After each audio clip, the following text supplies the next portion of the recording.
Mesdames et messieurs, bonsoir à toutes et à tous. Nous allons commencer ce conseil municipal, le dernier de l'année, du 18 décembre 2024. Et nous commençons par l'appel nominal. Monsieur Bakhtiari. Présent. Madame Amozig. Monsieur Lepont. Présent. Madame Page. Monsieur Slimani. Madame Lacroix. Monsieur Cressin.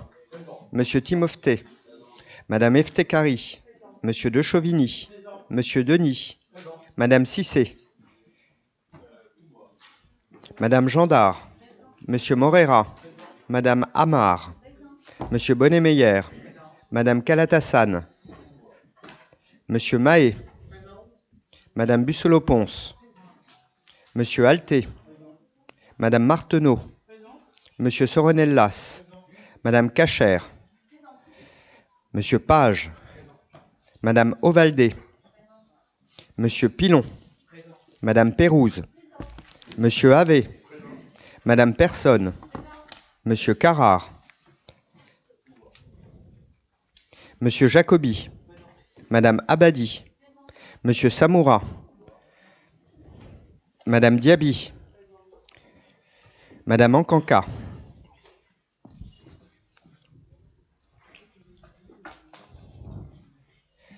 Madame Martial. Monsieur Hamache. Madame Amimer. Monsieur Ben Saïd.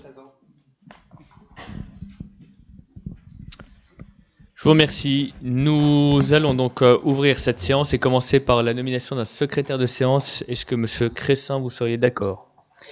Parfait, merci. Alors, nous sommes le 18. Avant de commencer cette séance, nous allons commencer par l'approbation des PV du 14 et 13 novembre. Y a-t-il des points? 14 et 13 novembre? Pardon, 14 octobre et 13 novembre. Y a-t-il des remarques, des observations? Oui. Messieurs, dames, bonsoir. Oui, au fait, c'est juste par rapport au dernier conseil municipal. Oui. On avait parlé de la convention avec les papillons.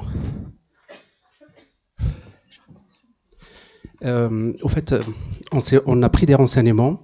Il s'avère que le ministère de l'Éducation nationale ne souhaite pas ce genre de convention avec l'association Les Papillons. Et l'inspection académique de notre circonscription, apparemment, vous a pas donné l'agrément. Est-ce que vous voulez quand même maintenir Alors, non, la convention, bon, elle a été adoptée et j'ai échangé avec l'inspecteur directement pour, pas plus tard qu'il y a quelques jours, pour voir les différentes modalités qui seront mises en œuvre. On le déploiera de manière progressive, de manière à ce que ça soit effectivement efficace. Mais je reviens donc sur les PV. S'il n'y a pas d'observation, je mets aux voix. Y a-t-il des voix contraires? Y a-t-il des abstentions? Abstention. Alors, nous passons directement au premier point de l'ordre du jour et j'aimerais que l'on commence ce conseil municipal par un point sur Mayotte, puisque le département de Mayotte a été touché par un cyclone absolument dévastateur. Le bilan des pertes humaines reste encore très peu connu compte tenu de la situation que vit Mayotte depuis des années et de la précarité notamment des habitats sur place. Il y a un dispositif qui a été lancé par l'Association des maires de France et donc la ville de Neuilly-sur-Marne est membre de l'Association des maires de France avec une volonté de mettre en place différents dispositifs et un dispositif notamment de soutien solidarité AMF Mayotte. Ce que je vous propose, c'est que alors la ville, à travers évidemment les instances qui peuvent la représenter, participe déjà à cet effort de solidarité, notamment avec la métropole, le territoire également. Mais ce que je vous propose, c'est qu'on puisse attendre que l'AMF détermine, en coordination avec l'ensemble des villes de France qui sont membres, les modalités pour que nous puissions nous y inscrire également. Mais avant cela, je vous propose, si vous le voulez bien, de nous lever et d'observer une minute de silence.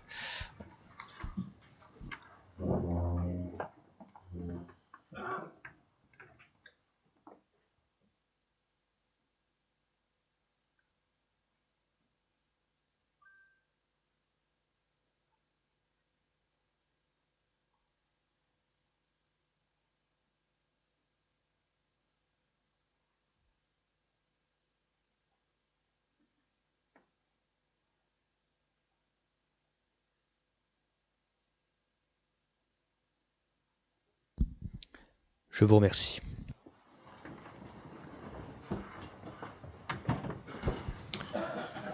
Nous poursuivons les informations donc à délivrer à tous les Nocéens et notamment aux membres du conseil municipal. La ligne 127 de la RATP, après plusieurs années de travail avec Île-de-France Mobilité et la RATP, nous sommes parvenus à obtenir une extension de la ligne 127 avec 3 nouveaux arrêts de bus qui seront en fonction dès le 6 janvier prochain.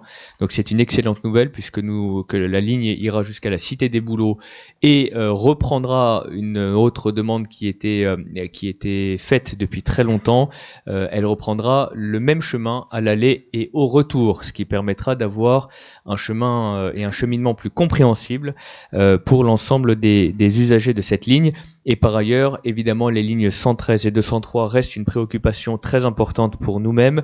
Et donc, avec la RATP Île-de-France Mobilité, nous travaillons sur le lancement d'un nouveau plan d'amélioration qui devrait nous être présenté début 2025, c'est ce qu'Île-de-France Mobilité nous a annoncé, pour mieux répondre aux besoins en termes de fréquence de bus, en termes d'horaire de bus, en termes de surcharge de bus, voilà toutes les difficultés. J'attends de voir exactement ce que la RATP Île-de-France Mobilité mettront dans ce plan pour pouvoir communiquer davantage dessus. Le mois de Noël. Le mois de Noël a commencé un peu en amont du mois de décembre à Neuilly-sur-Marne, puisque dès le 30 novembre dernier, nous avions le lancement du Salon des Arts Créatifs qui a rencontré un vif succès. Donc les samedis 30 et dimanche 1er décembre à l'Hôtel de Ville. Ensuite, nous avons eu le marché de la Saint-Nicolas du vendredi 6 au dimanche 8 avec 35 commerçants. C'était vraiment un excellent marché en dépit de la mauvaise météo. Nous avons eu également le Père Noël sur les 2 marchés donc de la patinoire et de l'église les 14 décembre et 15 décembre dernier, donc samedi et dimanche dernier. En plus de la Neuilly Game Zone, là aussi une belle réussite avec de nombreuses familles qui étaient présentes. Le premier événement dédié aux jeux vidéo et également donc le colis de Noël qui a été distribué à tous nos aînés de 66 ans et plus. Et nous terminerons avec la fête foraine qui est en train d'être installée et bientôt opérationnelle puisque dès samedi après-midi, les familles pourront s'y rendre. Elle se situe sur la place du Dauphiné à Neuilly-sur-Marne, donc derrière le parking du Super U du marché. Autre opération qui est en cours, la dératisation. Donc vous avez peut-être vu dans le magazine précédent l'opération de furetage. Donc on utilise des furets pour aller chasser des rats. C'est très impressionnant et les résultats sont vraiment à la hauteur des attentes. On poursuit les opérations donc au cours du mois de décembre mais également en janvier avec une coordination avec les bailleurs, le territoire, la ville et quelques copropriétés qui nous ont répondu. Mais pour faire suite aux demandes des différentes copropriétés qui souhaiteraient également y participer ultérieurement et pour répéter dans tous les cas l'opération et qu'elle soit efficace sur le long terme, nous avons prévu de prochaines sessions. Donc si vous avez des copropriétés, des bailleurs, des personnes qui veulent y participer, n'hésitez pas à contacter l'adresse mail qui figurait dans le document pour qu'on puisse vous y inscrire. Et un dernier mot quand même pour anticiper sur 2025, le lac. Dès maintenant, je peux vous annoncer on devrait pouvoir se donner rendez-vous fin janvier pour l'inauguration du lac, donc d'une nouvelle espace culturel en plein cœur des Primes Verts, puisque Léo Lagrange est en train de connaître sa mue avec un nouvel espace municipal, donc qui sera une annexe de la médiathèque avec tous les services de la médiathèque disponibles dans cet équipement. Rendez-vous le samedi 25 janvier prochain. Madame Personne, on va poursuivre avec vous avec le bonus attractivité. Ah pardon, oui, bon, on en parle tout à l'heure, mais le PLUI, merci Monsieur Slimani, le PLUI a été adopté hier soir après des années de travail au sein du territoire Grand Paris Grand Est. Nous avons terminé à minuit nos travaux et donc voilà, c'est une belle avancée pour le territoire. C'est le premier acte fort du territoire. Madame Personne, je reviens à vous pour le personnel communal et notamment la présentation du bonus attractivité pour le personnel de la petite enfance. Bonsoir à tous. Le secteur de l'accueil collectif de la petite enfance est marqué depuis quelques années par un déficit d'attractivité des métiers, ce qui engendre des difficultés de recrutement, de fermeture de places et des tensions sur le fonctionnement dans les crèches collectives. La municipalité, soucieuse d'offrir un cadre attractif pour ses agents travaillant dans un secteur en grande tension, a décidé de revaloriser les personnels en charge de la petite enfance. Pour lutter contre ces difficultés et afin de soutenir l'attractivité de la filière petite enfance, la CAF propose un accompagnement financier dénommé Bonus Attractivité, destiné aux établissements d'accueil du jeune enfant. En contrepartie de cette aide, la collectivité s'engage à mettre en œuvre une augmentation pérenne de 100 € net mensuel minimum pour l'ensemble des professionnels. Le bonus attractivité a été présenté au comité social territorial le 4 décembre 2024. Sa mise en place prendra effet au 1er janvier 2025. Connaissant parfaitement les métiers de la petite enfance, je suis ravie que cette majorité contribue à améliorer significativement la rémunération du personnel exerçant auprès du jeune enfant. Il est demandé à l'Assemblée d'approuver les mesures présentées ci-dessus et d'autoriser Monsieur le maire à signer le document d'engagement de la collectivité territoriale sur la mise en œuvre des revalorisations des professionnels de la petite enfance en vue du versement du bonus attractivité par la CAF et d'inscrire les crédits correspondants. Les élus sont invités à délibérer. Merci beaucoup, Madame Personne. Comme vous l'avez parfaitement rappelé, le secteur de la petite enfance est malheureusement en grande difficulté et en tension, avec des pénuries de personnel, un manque de reconnaissance nationale du statut. Et donc, nous avons décidé de mettre en place ce bonus attractivité qui ne fera pas tout, mais qui sera une avancée considérable pour le public que nous accueillons, en tout cas le personnel que nous accueillons. Merci beaucoup. Y a-t-il des questions, des observations? Oui, Monsieur Amache. Oui, bonsoir. Bonsoir à toutes et à tous. Ma question porte sur le fait qu'il ait été présenté au comité social territorial, le CST, le 4 décembre. Quelle était la position du CST? Unanimité, comme vous pouvez vous en douter. Bah, non. Bon, c'est quand même une avancée pour le personnel. Oui, mais merci de me répondre. Entendu, merci. Je vous en prie. S'il n'y a pas d'autres observations, je mets aux voix. Y a-t-il des voix contraires, des abstentions? Unanimité. Je vous remercie pour nos personnels qui seront ravis dès le 1er janvier de voir cette avancée. Merci Madame Personne et merci à tout le personnel qui travaille dans nos établissements. On a réussi à recruter au forceps, mais en tout cas, merci à tout le personnel qui tient bon. Et je souhaitais que cette délibération soit vraiment présentée en premier pour cette même raison. Monsieur Moreira, la convention de transfert de maîtrise d'ouvrage entre la ville et le département de la Seine-Saint-Denis pour la contre-allée Max Dormois, donc qui se situe au niveau du Crédit Agricole de l'Église. Merci. Bonsoir à tous. Dans le cadre de la redynamisation du centre-ville et la déclinaison du schéma directeur du cycle sur les axes départementaux, la ville de Neuilly-sur-Marne a pour projet la requalification de la contre-allée Max Dormois. La ville a souhaité la réalisation de cet aménagement puisse débuter dès la libération suite aux travaux d'assainissement. Nous avons proposé une convention de transfert de maîtrise d'ouvrage avec le département afin d'éviter la réalisation de travaux successifs sur les voies concernées et ainsi mutualiser les interventions et optimiser leurs coûts. Le département a fait part de son accord pour le transfert à la ville de la maîtrise d'ouvrage. La ville sera l'unique maître d'ouvrage sur l'ensemble de l'opération. Le département de Seine-Saint-Denis prendra en charge le coût des travaux d'aménagement sur le domaine public routier départemental.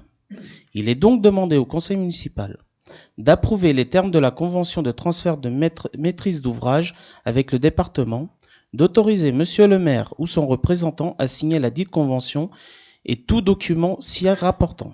Les élus sont invités à délibérer.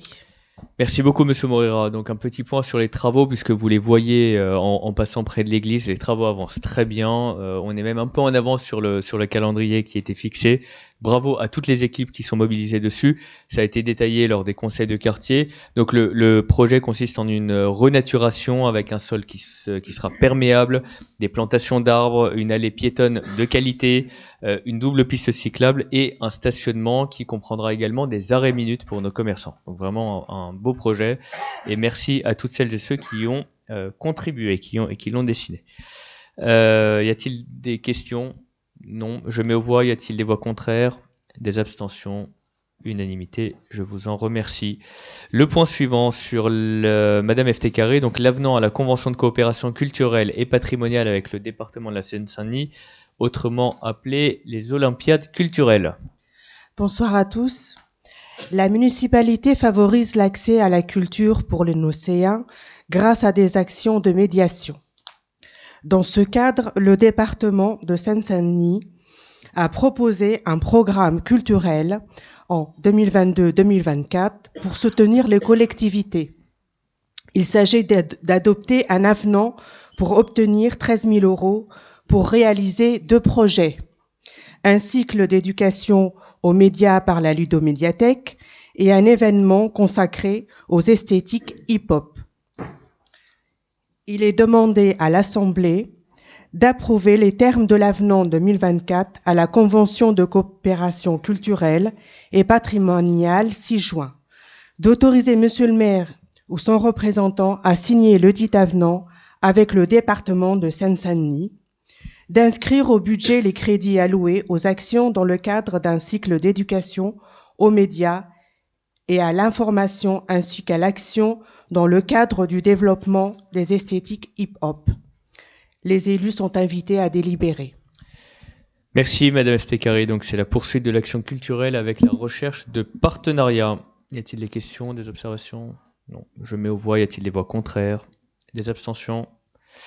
Unanimité. Merci. Le point suivant sur les dérogations au repos dominical pour 2025, Monsieur Guillaume de Chauvigny.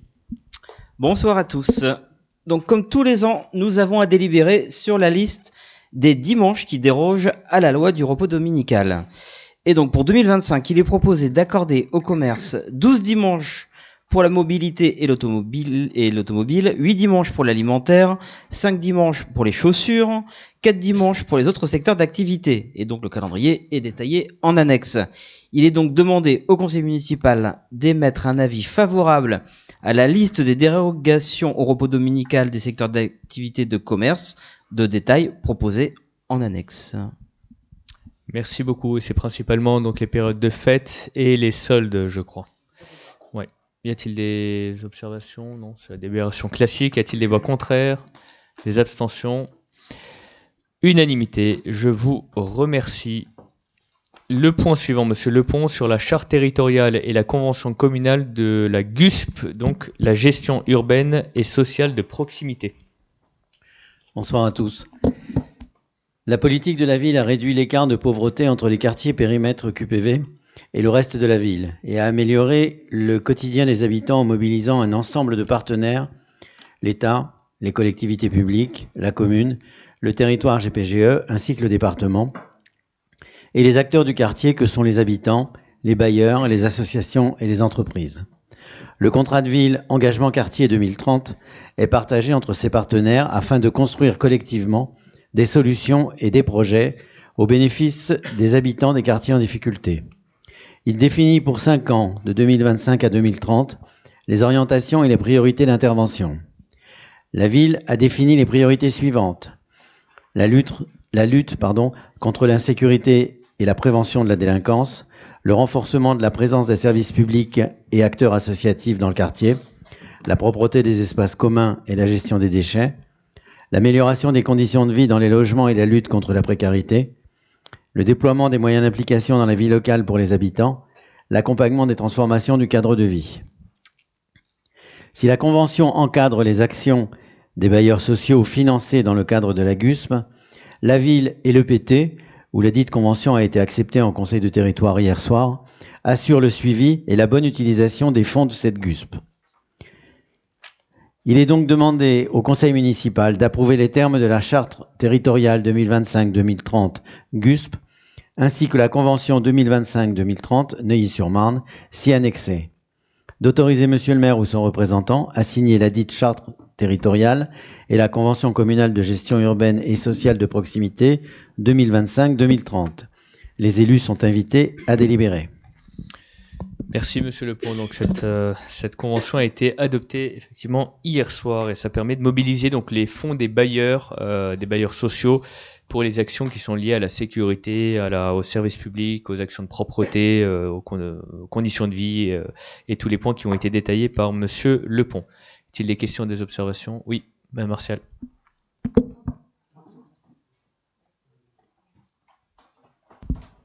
Bonsoir. Nous voterons pour cette convention. Cependant, nous redemandons à la municipalité d'être vigilante sur la bonne application de celle-ci, car beaucoup trop de Nocéens se plaignent de vivre dans des logements insalubres et indignes. Merci. Merci. Oui, effectivement, on mobilise les bailleurs. On a organisé des réunions avec les locataires et les bailleurs de manière à ce que ça soit fluide. C'est pas toujours facile pour la municipalité parce qu'on est dans une position un peu d'intermédiaire entre le bailleur et son locataire, mais on joue ce rôle-là parce que vous avez parfaitement raison, vous avez des bailleurs qui sont très peu diligents et se lavent un peu les mains de toutes leurs obligations vis-à-vis de leurs locataires. Je mets aux voix, si vous en êtes d'accord, y a-t-il des voix contraires? Y a-t-il des abstentions? Unanimité. Je vous en remercie. Le point suivant, le point numéro 7, sur la vente de parcelles de l'avenue Maréchal Leclerc. Accrochez-vous, c'est un peu technique. Bonsoir. Par délibération du 20 décembre 2023, la commune a vendu à la SAS l'immobilière d'Île-de-France des parcelles situées aux 137 et 139 avenue du Maréchal Leclerc. La commune, propriétaire des 3 parcelles, avenue du Maréchal Leclerc, a pour premier objectif la requalification des abords de l'axe majeur de l'ex-RN 34 pour le projet du TCSP. La ville, poursuivant un second objectif de mixité sociale de l'habitat, dédiera les autres parties pour la construction de logements en accession à la propriété. Ainsi, 3 parcelles vont être subdivisées en 2 et les 6 terrains ainsi obtenus, A, B, C, D, E, F, vont être vendus à 2 sociétés différentes d'un même groupe. La partie dédiée à l'élargissement de la voie pour le TCSP, comprenant les terrains A, C et E, est vendue à la SAS l'immobilière d'Île-de-France pour 728 640 € hors taxe, avec obligation pour cette dernière de revendre les terrains à Île-de-France Mobilité. L'autre partie, dédiée à la construction de logements, comprenant les terrains B, D et F, est vendue à la Société civile de construction-vente Neuilly-Leclerc 137 pour 171 360 € hors taxe. Les prix cumulés des 6 terrains est de 900 000 € et ainsi supérieur à l'avis du domaine sur la valeur vénale des 3 parcelles qui était de 780 000 €. Il est proposé à l'Assemblée d'abroger la délibération du 20 décembre 2023 relative à la vente à la SAS d'immobilière d'Île-de-France des parcelles AE 370, 373, 392 et AH 394. D'autoriser la vente à la SAS l'immobilière d'Île-de-France de 3 terrains AH 392, AH 394 et AH 390. D'autoriser la vente à la SCCV Neuilly-Leclerc 137 de 3 terrains AH 392, AH 394, AH 390. Et ainsi, autoriser la SCCV Neuilly-Leclerc 137 à déposer une demande de permis de construire pour le programme de construction.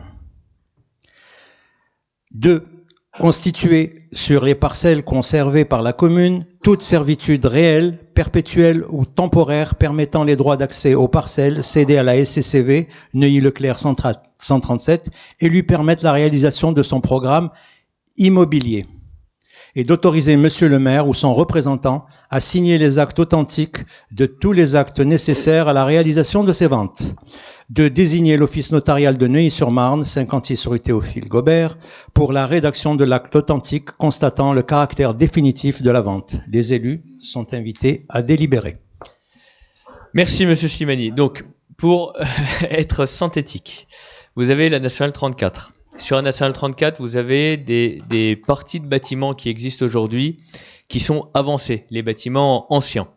Cette petite partie de bâtiments anciens avancés sur la Nationale 34, quand vous allez en direction de Chelles, vous voyez l'alignement, enfin, ils sont pas alignés sur les nouveaux bâtiments. Cette petite partie, enfin, ces bâtiments-là qui sont un peu avancés, qui sont vieux et dans un mauvais état, seront démolis. Sauf que aujourd'hui, il y a un bâtiment qui est dessus sur l'intégralité. Enfin, il y a des bâtiments, il y a des petits pavillons murés pour la plupart, qui sont sur des parcelles qui intègrent l'ensemble.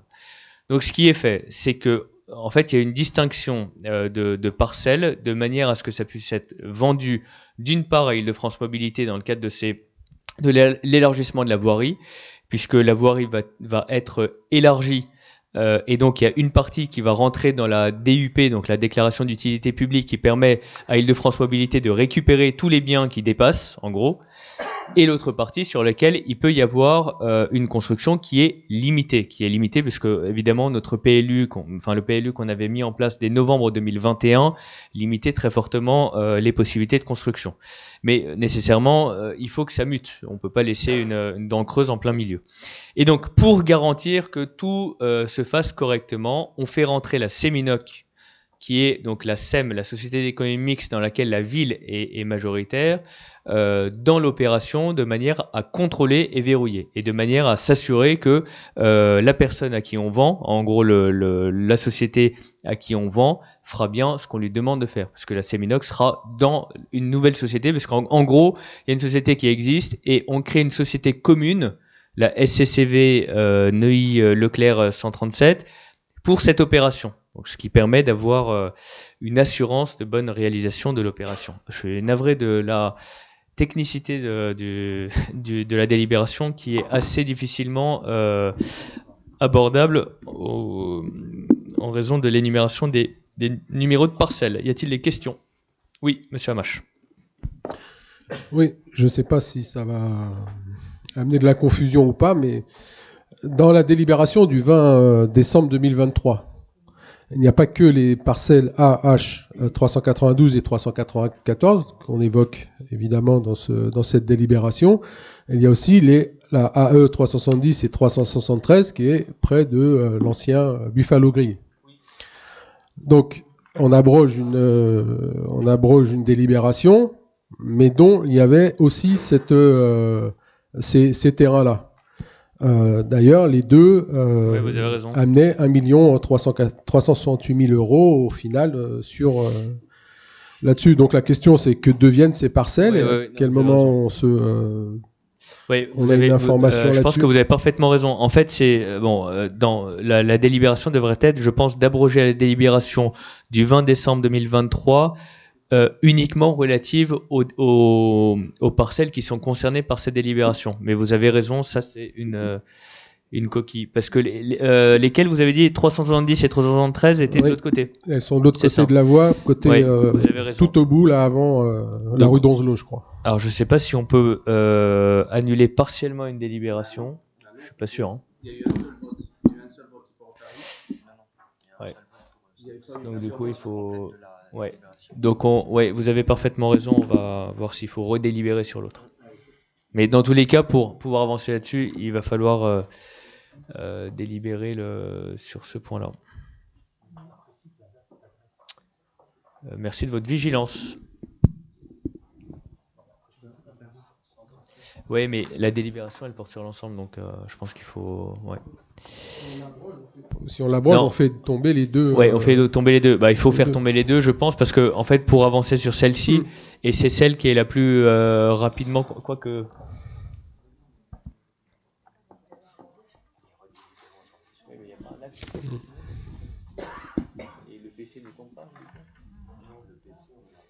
Ok. Oui, je pense qu'on va devoir redélibérer en janvier là-dessus. Vous avez raison. Merci. Ouais. Mais comme c'était passionnant, j'avais d'autres questions. Ah bah allez-y. Non, parce que sur les 3 parcelles, les 3 parcelles donc de la nouvelle délibération, juste pour information, qu'est-ce que deviennent la H 393 et 391 au 141 et 143, parce que du coup c'est 5 parcelles en fait qu'il faut raboter. Celles-ci, elles ne nous appartiennent pas. D'accord. Donc en fait c'est un ensemble, mais nous, enfin la ville ne maîtrisait que les parcelles indiquées. Donc nous on délibère que sur les nôtres. Et c'est ce que j'avais énoncé lors d'un autre conseil municipal, c'est que la ville, de manière générale, sur ce genre de choses, essaye d'avoir au moins un lot de manière à maîtriser la destinée de l'ensemble. Parce que si quelqu'un achète toutes les parcelles sans la ville dedans, elle fait un peu ce qu'elle veut. Pour les parcelles restantes, elles sont occupées ou elles sont pas occupées? Ça, c'est l'opérateur qui fait son affaire et qui négocie directement avec les particuliers. Ouais.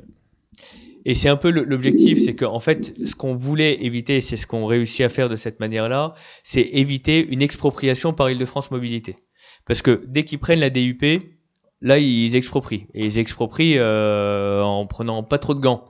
Donc nous, ce qu'on veut, et c'est ce qu'on a encouragé depuis le début du mandat, c'est en gros, on désigne des projets et on leur dit, bah maintenant il y a tel projet, allez voir les personnes et négocier de manière amiable et plus favorable aux propriétaires privés. Parce que si c'était la DUP, si c'était le rouleau compresseur d'Île-de-France Mobilité qui arrivait dès le début, là c'était une autre paire de manches. C'est les prix des domaines et rien de plus. Pas d'autres questions? Oui, je voulais juste savoir, vous avez une idée sur le nombre de logements prévus pour... Je pense, c'est un petit programme, c'est une trentaine, je crois, c'est une trentaine de logements. S'il n'y a pas d'autres questions, je mets aux voix. Y a-t-il des voix contraires? Y a-t-il des abstentions? Non, on passe celle-ci et on passe l'autre, les 2 autres en janvier. C'est noté. Madame Amozig, l'information sur la tenue de la commission consultative des services publics locaux 2024.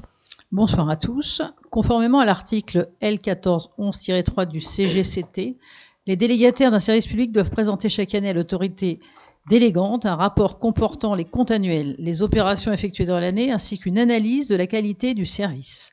Après avis donc de la commission consultative des services publics locaux, ces rapports sont présentés au conseil municipal. Cette commission s'est réunie le 27 novembre 2024 afin d'examiner donc les rapports annuels 2023 des titulaires des délégations du service public suivantes, à savoir la distribution du public du gaz, l'exploitation du chauffage urbain et de la géothermie et la distribution publique de l'électricité. La commission a pris acte des rapports et des délégataires et n'a fait aucune observation. Vous avez donc le détail du procès-verbal qui est joint en annexe. Le conseil municipal est invité à prendre acte des rapports annuels 2023 produits par les délégataires des services publics locaux et les élus sont invités à délibérer. Je vous conseille la lecture du rapport, elle est très très intéressante. Merci. Bien sûr, je l'ai lu. Y a-t-il des questions? Non. Je mets aux voix. Y a-t-il des voix? Enfin, il n'y a pas de voix en fait. On en prend acte, il me semble. Ouais, on acte. C'est acté. Le point suivant, monsieur Denis, sur le versement par 12e des subventions aux associations. Je préviens dès maintenant pour que vous puissiez vous préparer, remettre vos chaussures et parce que vous allez, celles et ceux qui sont membres ou qui ont de la famille, qui est membre de l'une des 4 associations, que vous puissiez sortir de la salle. Sur le point 8, on est censé délibérer, je sais pas. Le conseil municipal est invité à prendre acte des rapports produits. C'est la phrase juste avant, les élus sont invités à délibérer. Bonsoir à toutes et à tous. En attendant le vote du budget 2025, certaines associations dont l'Archerie Nocéenne, le club Neuilly-sur-Marne Athlétisme, le Handball Club et l'association Neuilly-sur-Marne Tennis de Table peuvent recevoir des acomptes mensuels dans la limite d'un 12e de la subvention prévue au budget 2024.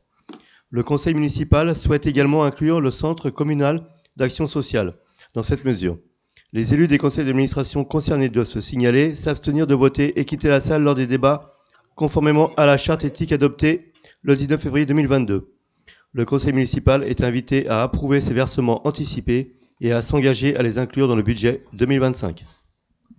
Merci Monsieur Denier. Donc je demande à toutes celles et ceux qui sont membres de l'archerie ou de la famille, de l'archerie nocéenne, du handball, du club d'athlétisme, de l'association de tennis de table et du CCAS de bien vouloir sortir et ce sera... Mais... Si, puisqu'il y a le centre communal d'action sociale également de... Oui, on sort. Et je laisse Madame la première adjointe mettre aux voix s'il n'y a pas de sujet.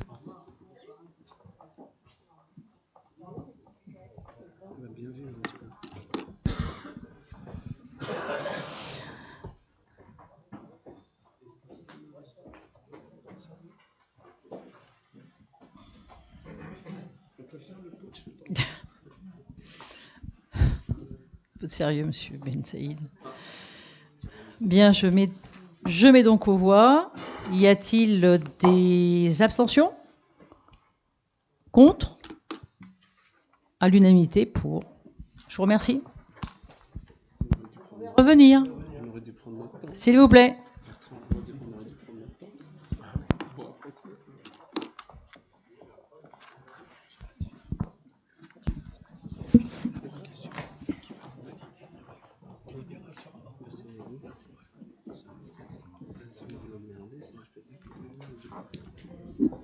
Merci Madame la Première Adjointe. Merci à Monsieur Denis également.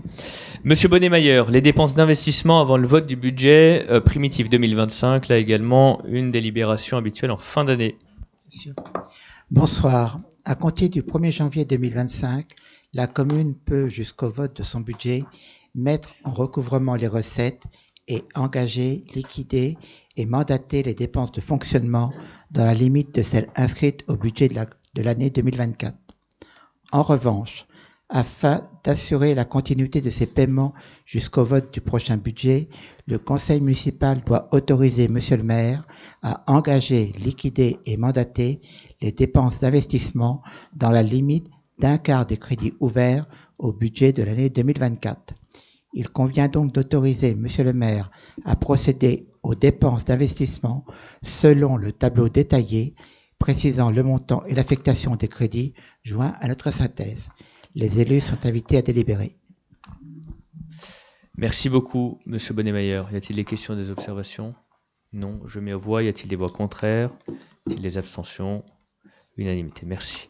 Le point suivant, le point numéro 11, Monsieur Lepont, sur les dernières décisions modificatives des budgets villes et centres équestres.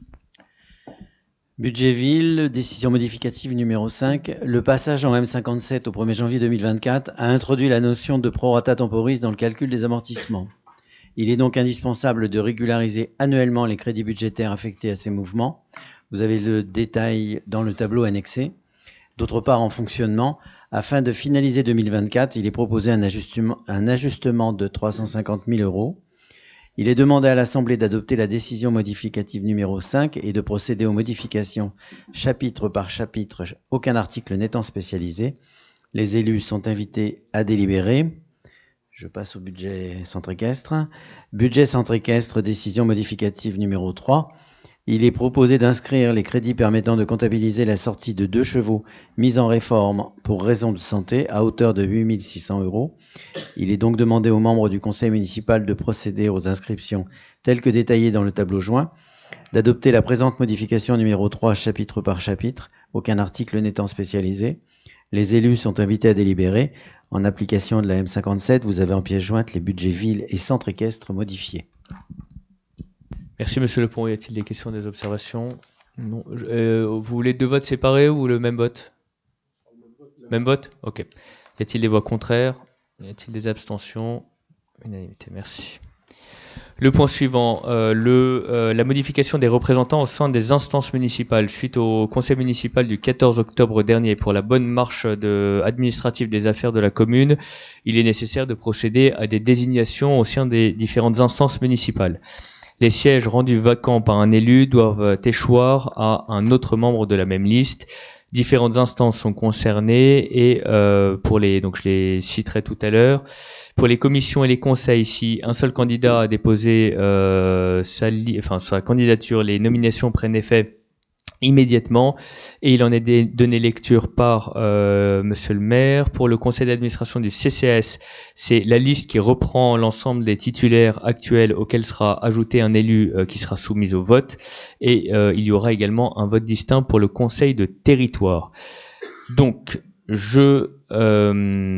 y a des candidatures qui ont été reçues. En gros, étant donné que c'est au sein de la même liste, c'est la même liste qui propose ces candidatures. Maintenant, on mettra aux voix. Il y a différentes instances. Donc, la commission municipale aînés, santé, solidarité, logement. La commission consultative des services publics locaux pour un poste de suppléance. Le conseil d'administration de la Séminoc, un poste au sein du conseil d'école de Rouget-de-Lille. Le conseil d'administration du collège Albert Camus. Le conseil d'administration du Centre communal d'action sociale et le membre de représentant à l'établissement public territorial Grand Paris Grand Est. Alors, sur le premier point, la commission municipale aînés, santé, solidarité, nous avons reçu la candidature de monsieur Asdin Karar. Y a-t-il d'autres candidatures? Je mets aux voix sa candidature. Y a-t-il des voix contraires? Y a-t-il des abstentions? Une abstention. 3, ok. Il y avait un pouvoir. Ouais, j'ai vu. Très bien. La commission consultative des services publics locaux, monsieur Jean-Claude Bonnet-Mayer. Y a-t-il d'autres candidatures? Je mets aux voix. Y a-t-il des voix contraires? Contraire ou abstention? Parce que tout à l'heure, contraire? Ok. Y a-t-il des abstentions? Une abstention. Félicitations, monsieur Bonnet-Mayer. Conseil d'administration de la Séminoc, monsieur Normando Morera. Y a-t-il d'autres candidatures?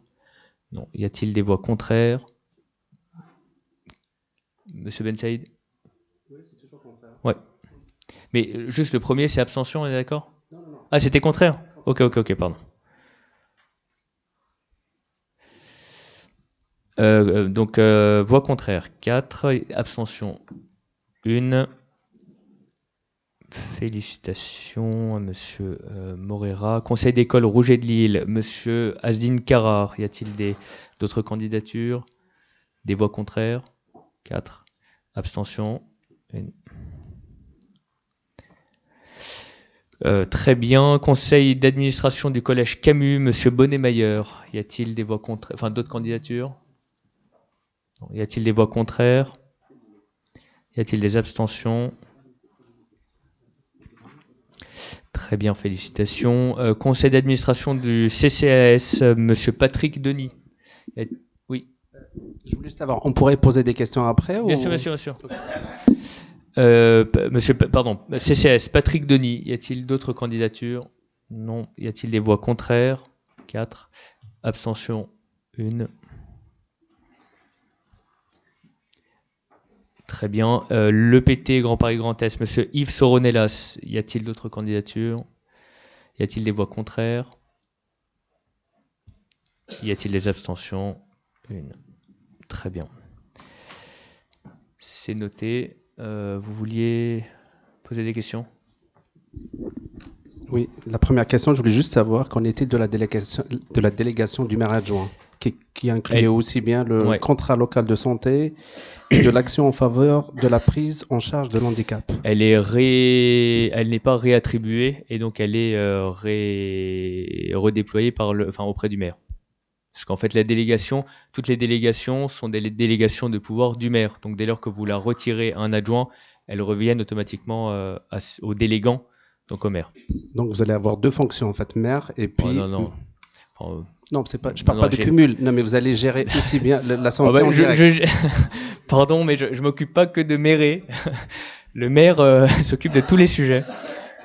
Non, mais vous allez vous occuper aussi de la santé. Vous allez prendre mais cette je le fais délégation. déjà, cher monsieur Ben Saïd. J'ai compris. Mais vous savez, vous êtes entouré de 30 personnes. Absolument. J'ose espérer qu'ils vous De donnent un coup de 35, main. exactement. 35. Donc, j'ose espérer qu'ils vous donnent un coup de main. Absolument. Donc, ça aurait été l'idéal, c'est de déléguer cette pour le moment, fonction c'est pas le cas. importante. Ouais, non, mais j'entends. Pour mais quelqu'un, pas pour moi. Non, mais je me bien porte pas entendu. candidat.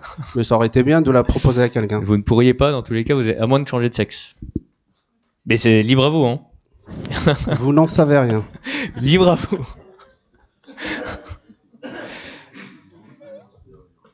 Y a-t-il des voix contraires? Enfin, y a-t-il d'autres observations? Non, monsieur Amache. Oui. Puisqu'on était sur l'administrateur de la Séminoc. Oui. La dernière fois, on vous a posé une question sur les jetons de présence. J'espère que celle ou celui qui succède à ce mandat a les éléments, parce que sur toutes les pistes que vous nous avez données, il n'y en a aucune. Le règlement intérieur du conseil, le budget de la municipalité, ces montants-là n'apparaissent pas. Donc, je serais tenté de dire pourquoi ça reste quand même, encore une fois, quelque chose qui semble être tabou. Mais non, c'est pas tabou, monsieur Amache. Je vous l'ai déjà dit, ça n'a pas été changé depuis 10 ans ou 15 ans. Donc, c'est la même chose. Très honnêtement, je n'ai même pas le montant net de jetons de présence. Si vous le rapportez au nombre de conseils d'administration sur l'année, ça va faire quoi, 40 euros, 50 euros par mois? Donc ouais, il n'y a rien de tabou, hein. Tout est transparent et dans tous les cas, je crois que ça doit être réannoncé lors de chaque budget. Donc tous les ans, c'est réannoncé. Donc, il n'y aura pas de sujet, on vous remettra les éléments. Ok. Comme pour le territoire Grand Paris Grand Est, je crois que c'est en principe 50 ou 60 euros. 50 euros, 32 net. Donc c'est pas ça. Enfin, honnêtement, si vous rapportez au nombre d'heures passées par chacun à faire tout ce qu'il fait, c'est quoi? Allez, la moitié d'un SMIC. La moitié d'un SMIC horaire, hein, pas SMIC mensuel. Ah oui, mais en même temps, on est des bénévoles. Je précise. Il va y avoir une autre délibération pour le conseiller du territoire, c'est ça? Non, c'est la même chose. C'est ce que je viens de faire. En fait, il y a juste deux spécificités. C'est que le conseiller en fait, la réglementation veut que le conseiller territoire soit annoncé séparément. Mais quand il y a que le conseiller territoire qui est remis en jeu, là, il y a toutes les autres délibérations également. Comme pour la liste du CCAS, ce que je vous propose, c'est au lieu de redonner toute la liste, parce qu'en fait, il faut réélire toute la liste, y compris Madame Martial. Donc, on prend la même chose et on ajoute simplement, on substitue, quoi. Enfin, si vous êtes d'accord, Madame Martial. En plus, on a un conseil d'administration demain, donc on compte sur vous. Pas de blague. Ok. Pas d'autres questions? Merci, messieurs, dames. Monsieur Jacobi, la rémunération des agents recenseurs pour le recensement qui va débuter début janvier. Chers Nocéennes, chers Nocéens, bonsoir. Le recensement de la population est effectué tous les ans par les communes de plus de 10 000 habitants. L'enquête est réalisée sur un échantillon de 8% de la population. L'État verse une dotation forfaitaire de recensement. Elle est réalisée par un coordinateur ainsi que 7 agents qui effectueront la collecte du 16 janvier au 22 février 2025. Il est proposé de fixer la rémunération des agents recenseurs selon le barème indiqué ci-dessous. Il est demandé au conseil municipal d'autoriser la création de postes, de désigner un coordinateur communal et de fixer la rémunération des agents recenseurs conformément à la grille tarifaire présentée. D'autoriser Monsieur le maire ou l'un de ses représentants à signer et à accomplir les actes nécessaires au bon déroulement du recensement. De préciser que cette délibération restera en vigueur jusqu'à ce qu'une nouvelle décision du conseil municipal modifie les modalités de rémunération. Il est demandé aux élus d'en délibérer.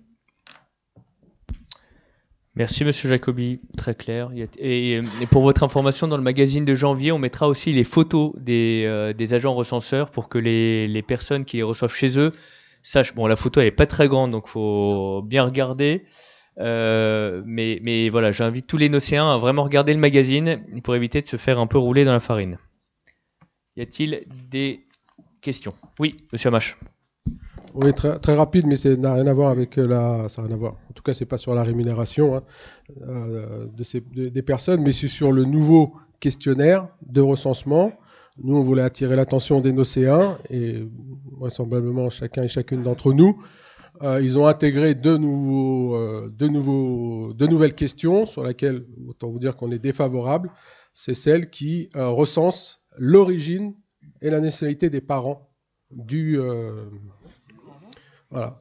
Alors, via les associations,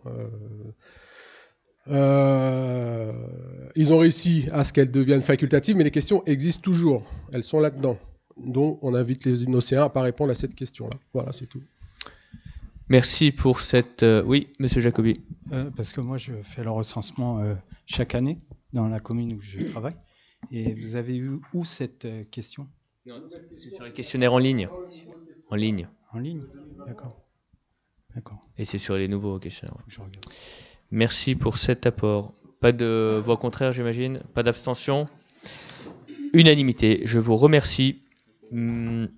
Le point suivant sur la protection sociale complémentaire. Donc, nous mettons en place un régime revu de protection sociale complémentaire, puisqu'il est encadré par des nouveaux textes, et notamment la partie prévoyance pour les agents à partir de 2025. Et lors du conseil municipal de mai 2022, on avait une certaine grille qui était indiquée. Désormais, à partir du 1er janvier 2025, la participation employeur en matière de prévoyance devient obligatoire avec un plancher de 7 € brut mensuels par agent qui a souscrit à une assurance couvrant les risques, donc prévoyance. Alors, donc, pour faire simple, le montant légal, c'est 7 € pour tout le monde. Nous, on avait déjà un montant de participation et on propose de l'augmenter de 7 €. Et c'est inversement proportionnel à la rémunération. C'est-à-dire que la plus forte participation se fait pour les agents qui ont un revenu, une rémunération brute inférieure ou égale à 2 000 €, donc de 17 € brut au lieu de 7 €. Entre 2 000 et 2 500 €, c'est une participation de 12 € au lieu de 7, et de 8 € quand ça dépasse 2 500 € par mois. Y a-t-il des questions dessus ? Non. Je mets aux voix. Y a-t-il des voix contraires? Y a-t-il des abstentions? Unanimité. Merci pour les agents municipaux. Monsieur Pilon, sur le régime indemnitaire de la filière police municipale, donc il y a un régime particulier dans le cadre du RIFSEP. Bonsoir, monsieur le maire, mesdames et messieurs les élus, chers collègues. Le décret numéro 2024-614 du 26 juin 2024 modifie les primes attribuables de la filière police municipale et instaure un nouveau régime indemnitaire pour les agents calqué sur le RIFSEP, le régime indemnitaire tenant compte des fonctions, des suggestions, de l'expertise et de l'engagement professionnel, outil indemnitaire de référence, applicable à partir du 1er janvier 2025. Le décret entré en vigueur le 29 juin 2024, crée ainsi une indemnité spéciale de fonction et d'engagement, l'ISFE, composée d'une part fixe liée aux fonctions exercées et d'une part variable fondée sur l'engagement individuel.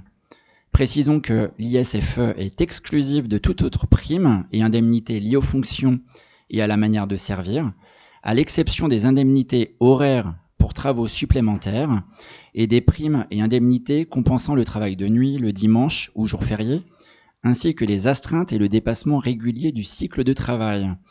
Concernant la part fixe de l'ISFE, à savoir le volet fonction, qui viendra remplacer l'actuelle indemnité spéciale mensuelle de fonction, elle est déterminée en appliquant au montant du traitement soumis à retenue pour pension, un taux individuel fixé par l'organe délibérant dans la limite de 30% pour les agents municipaux appartenant au cadre d'emploi d'agents de police municipale. Il est proposé d'adopter le taux maximal de 30% du traitement indiciaire. La prime sera versée mensuellement. Les différentes conditions d'attribution de la part fixe vous sont présentées dans la délibération. Concernant la part variable, à savoir la reconnaissance de l'engagement des agents, elle est liée à l'engagement et à la manière de servir, dans la même logique que celle appliquée pour le complément indemnitaire annuel, le fameux CIA, dans le cadre du RIFSEP. L'Assemblée fixera le montant de la part variable sans dépasser le plafond de 5 000 € fixé par le décret du 26 juin 2024. Il est proposé d'adopter ce plafond. Le décret prévoit que les fonctionnaires ne pourront pas subir une diminution par rapport au régime indemnitaire antérieur, à l'exclusion de tout versement à caractère exceptionnel, pour garantir au moins le maintien de leur prime, la part variable et en partie versée mensuellement dans la limite de 50% du plafond. La part variable peut être complétée par un versement. Il est demandé à l'Assemblée d'instituer le régime indemnitaire de la filière police municipale dans les conditions que je viens de vous énumérer, de verser l'indemnité spéciale de fonction et d'engagement selon les périodicités indiquées que je vous ai présentées également pour les deux parts, chacune des deux parts, la part fixe et la part variable, d'inscrire bien évidemment les crédits nécessaires et d'autoriser monsieur le maire à fixer un montant individuel pour chacune des parts aux agents bénéficiaires dans les conditions et limites énoncées ci-dessus, par le biais d'un arrêté individuel. Merci, Monsieur Pilon. Si le législateur voulait simplifier les choses, on peut dire que c'est raté. Monsieur Ben Saïd.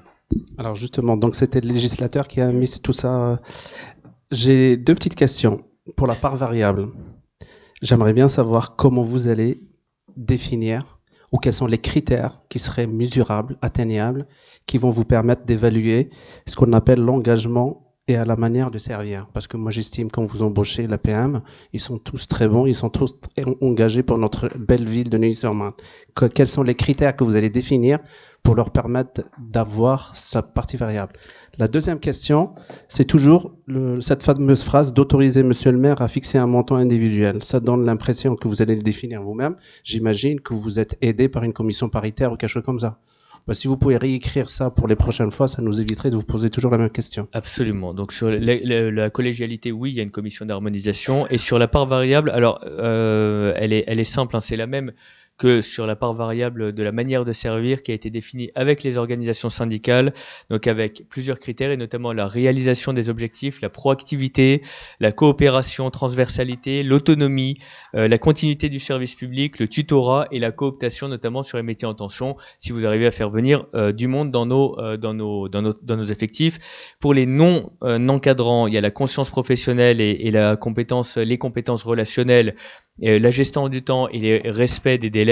Et pour les encadrants, c'est la capacité à évaluer, parce que c'est très important. Derrière, ça conditionne aussi la réalisation des objectifs, donc que je vous ai indiqué. La capacité à fixer des objectifs et la capacité à motiver, superviser, etc. Donc, il y a toujours une part d'appréciation de la part du supérieur qui permet de voir dans quelle mesure les critères ont été plus ou moins atteints. En tout cas, les critères ont été, oui, plus ou moins bien atteints par l'agent. Et il y a des niveaux intermédiaires, c'est-à-dire que c'est soit non, soit un peu, soit beaucoup, soit totalement. Donc, ce qui permet de définir un nombre de points alors, encore une fois, c'est pas simple. Les législateurs ne nous aident vraiment pas et en plus, même sur la terminologie, là, on parle de ISFE, alors que de l'autre côté, on parle d'IFSE. Enfin, c'est incompréhensible. Et bon. Merci pour l'effort de pédagogie, Monsieur Pilon.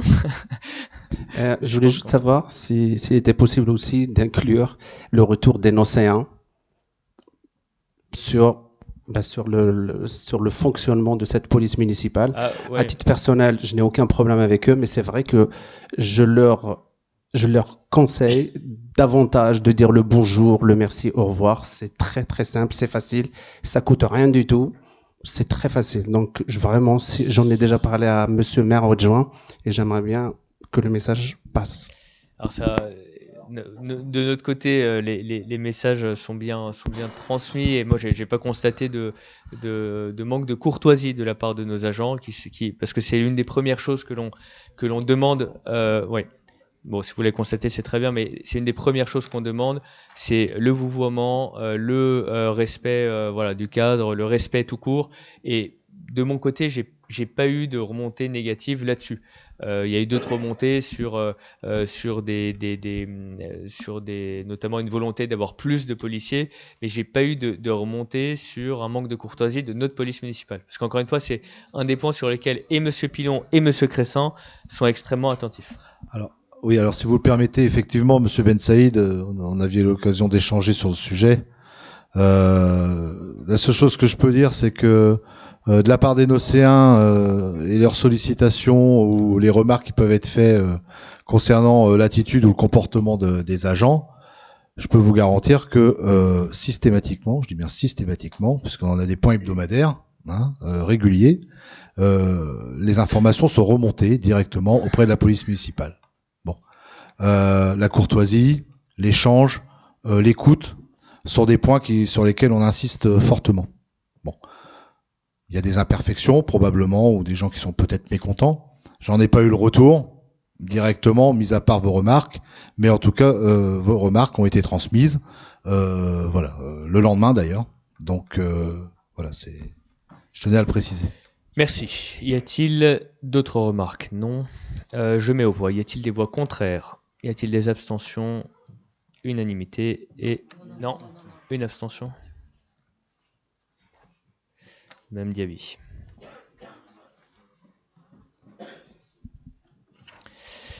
La modification du tableau des effectifs. Donc, comme vous le savez, on doit indiquer les modifications du tableau des effectifs. Alors, celui-ci est un peu long puisqu'il tient compte notamment des avancements de grade à suivre aux avis favorables que j'ai donnés quant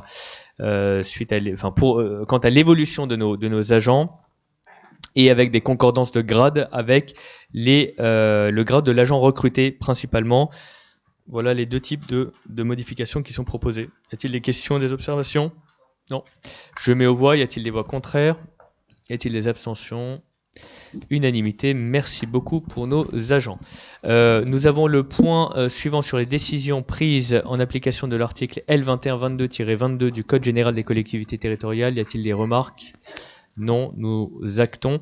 Avant de finaliser ce conseil municipal, je tenais d'abord sincèrement à remercier l'ensemble des jeunes gens qui sont, pas seulement les jeunes, mais particulièrement les jeunes gens qui sont dans le public. Merci de votre présence et bravo pour votre attention et de votre participation à cet exercice démocratique. Certains sont des jeunes curieux, nocéens, d'autres sont des passes jeunes citoyens et d'autres du conseil municipal des jeunes.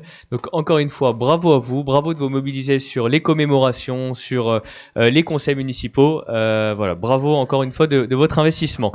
Et merci aux parents de les accompagner parce qu'on les voit également sacrifier leur mercredi soir pour être avec nous. Avant toute chose, avant de finir, je souhaitais vous souhaiter également un joyeux Noël, de très belles fêtes de fin d'année, et on se retrouve l'année prochaine. Je vous souhaite plein de bonheur, plein de santé, et à l'année prochaine. Merci beaucoup à toutes et à tous.